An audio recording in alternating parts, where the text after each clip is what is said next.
बिस्मिल्लाहिर्रहमानिर्रहीम। अस्सलाम वालेकुम। कमर सुल्तान ऑफिशियल के साथ हाजिर हूँ। आपसे दरख्वास्त है कि चैनल देखिए, लाइक और सब्सक्राइब ज़रूर कीजिए। तो नाज़रीन किराम, मैंने इससे पहले वाले व्लॉग में आपसे दरख्वास्त की थी कि आपके सामने ये बात रखी थी कि एमक्यूएम को किस तरह थोड़ी बहुत कोशिश की थी कि एमक्यूएम को किस तरह दीवार से लगाया गया, किस तरह उनके फैसिलिटीज़ को ख़त्म किया गया, किस तरह उनके लोगों को पीछे किया गया और कराची वालों के साथ क्या सलूक किया गया पाकिस्तान बनने से लेकर अब तक के लिए। बहुत मुख्तसर 1-2 लफ्ज़ों 1-2 लाइनों में मैंने आपको बताया था। तो नाज़रीन, हमने जहाँ अपनी बात ख़त्म की थी नाज़रीन, वो ये बात थी कि एमक्यूएम को रिलीफ़ नहीं दिया जा रहा है, एमक्यूएम के मुतालबात नहीं माने गए जिसके तहत वो इस कोalition गवर्नमेंट में पीडीएम में शामिल हुई थी। तो और उन्होंने इनकार कर दिया पीपल्स पार्टी ने कि जी नहीं, हम आपकी बातें नहीं मान सकते। मतलब के पुजारी हैं, जब मतलब होता है तो हर तरह की बातें जी हाँ, ये होगा, ये होगा, ये होगा, हर बात मान लेते हैं और उसके बाद इस्तेमाल कर लेते हैं, फिर कहते हैं कि हमें आपकी कोई ज़रूरत नहीं चाहिए। अब जब उन्होंने देखा कि हमारा वक़्त गुज़र चुका है, अब जो हमने करना था वो कर लिया है और अब हम दूसरी तरफ जाएँगे, तो उन्होंने एमकेएम को आँखें दिखाना शुरू कर दी। यहाँ पर खालिद मकबूल सिद्दीकी ने प्रेस कॉन्फ्रेंस की और उन्होंने कहा कि हमारी बातें मान लीजिए। वफ़ाक़ी हुकूमत को भी उन्होंने कहा और वफ़ाक़ी हुकूमत से उन्होंने मुतालबा किया कि आप हमारी तरफ देखिए, जो वादे हमसे किए गए थे वो पूरे करें। तो इस बात को उन्होंने लब्बैक कहा और वो आए यहाँ पर, उनका वफ़द आया, उन्होंने एक अपना वफ़द भेजा था जिसमें उन्हें अपनी बात भी करनी थी। उनके साथ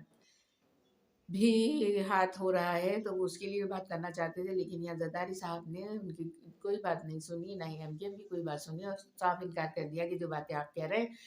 वो हम नहीं मान सकते। तो इसके बाद इजलास ख़त्म हुआ और इजलास के बाद ये लोग नाकाम वापस आए, कोई बातचीत कामयाब नहीं हुई और गो के कहा गया हाँ, 2 दिन बाद होगी, 3 दिन बाद होगी, लेकिन ऐसा कुछ नहीं है। कल खालिद मकबूल सिद्दीकी ने अपने कारकुनान के इजलास में कह दिया है कि हमारी कोई बातचीत नहीं कामयाब हुई, डेडलॉक हुआ है, दोबारा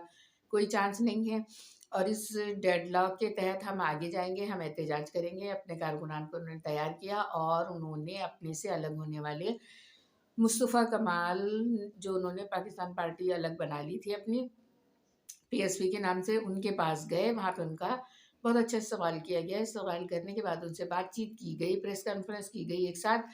और ये दोनों एक साथ नज़र आए, एक साथ एक पेज पर खड़े हुए नज़र आए। अब ये बातें तो आगे साबित होंगी कि ये लोग किस तरह से एक हुए, क्या करेंगे और क्या नहीं करेंगे। तो मुस्तफ़ा कमाल के साथ इनकी बातचीत हुई और इत्तेहाद पर इत्तेफ़ाक किया गया कि कराची की बेहतरी इसी में है, हमारी कौम की बेहतरी इसी में है कि हम सब एक जगह जमा हो जाएँ। तो फारूक सत्तार से भी गवर्नर हाउस में बात हुई थी और वो भी इनके साथ शामिल है, ज़ाहिर है उनका भी एक हल्का है। इसके अलावा जो और है एमक्यूएम महाजिर कौमी मूवमेंट, एमक्यूएम हकीकी थी, वो कहलाती थी, तो वो उनसे भी कोई बातचीत नहीं है, वो अलग है। दूसरी तरफ जो है कराची की सियासत में बानी मुत्तहदा का भी ज़िक्र आ रहा है और वो उनके मुकदमात कामयाब जा रहे हैं, उनको कामयाबी मिल रही है, उनको पासपोर्ट और शनाख्ती कार्ड मिल चुका है और मुकदमात चल रहे हैं, आगे बढ़ रहे हैं। तो उनकी भी एंट्री का है, उनकी भी सियासत में दाखिले का है और जो कि शहरियों के लिए बहुत खुशाइंद है और कराची के शहरी चाहते हैं कि भई हमारी सियासत मज़बूत रुख इख्तियार करे और हमें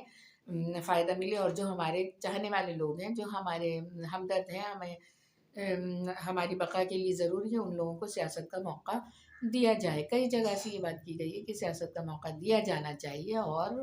अल्ताफ़ हुसैन साहब को भी कराची में एंट्री की इजाज़त दें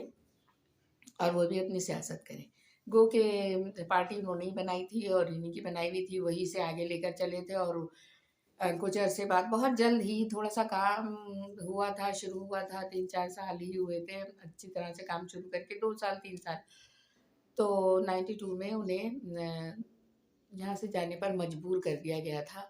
और उसके बाद भी कई तरह के लालच दिए गए, पैसा ऑफ़र किया गया, दूसरी मराद देने की बात की गई, लेकिन वो नहीं माने और वो अपनी कौम के लिए डटे रहे, खड़े रहे। लेकिन फिर अंदर से तोड़-फोड़ शुरू की गई, ये बात मैंने पहले भी आपको बताई थी कि अंदर से तोड़-फोड़ शुरू करके कई टुकड़े कर दिए गए। अब उन टुकड़ों को फिर से जोड़ा जा रहा है, जुड़ रहे हैं, वो तो लोगों को पसंद नहीं आ रहा। तो यहाँ पर अल्ताफ़ साहब की सियासत का भी है, फिर ज़ाहिर है जब अगर वो यहाँ आ गए और यहाँ की सियासत में हिस्सा ले लिया तो फिर انشاءاللہ تعالیٰ عوام انہیں کے ساتھ ہوں گے، اور عوام جو ہے وہیں جائیں گے جہاں ان کے لیے بہتری ہوگی۔ تو پھر پہلے کی ڈگر پر سیاست چلے گی اور عوام کی فلاح و بہبود کے لیے کام ہوں گے، بشرط یہ کہ انہیں کام کرنے دیا گیا اور پہلے کی طرح دھوکہ دہی پیٹ میں خنجر نہیں گھونپا گیا، جو پارٹی کے باہر سے لوگوں نے کیا تھا۔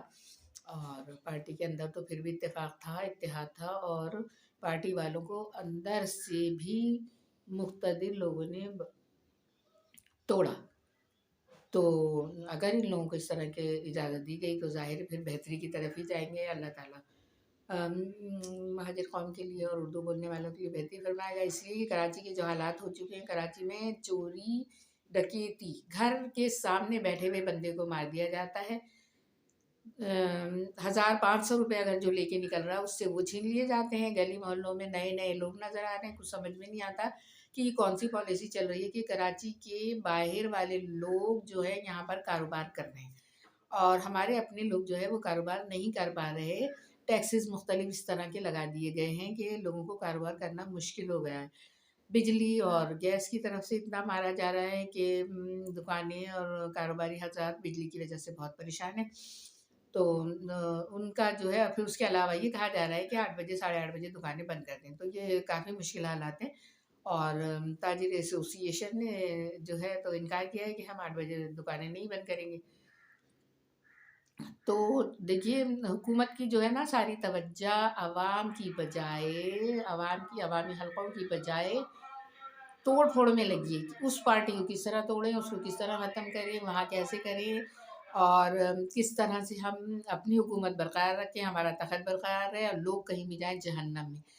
تو یہی ان کی صورتحال ہے، نہ ہی بجلی، نہ ہی پانی، نہ ہی گیس، کسی طرف نہیں دیکھا جا رہا، ملک کی معیشت دگرگوں ہو چکی ہے۔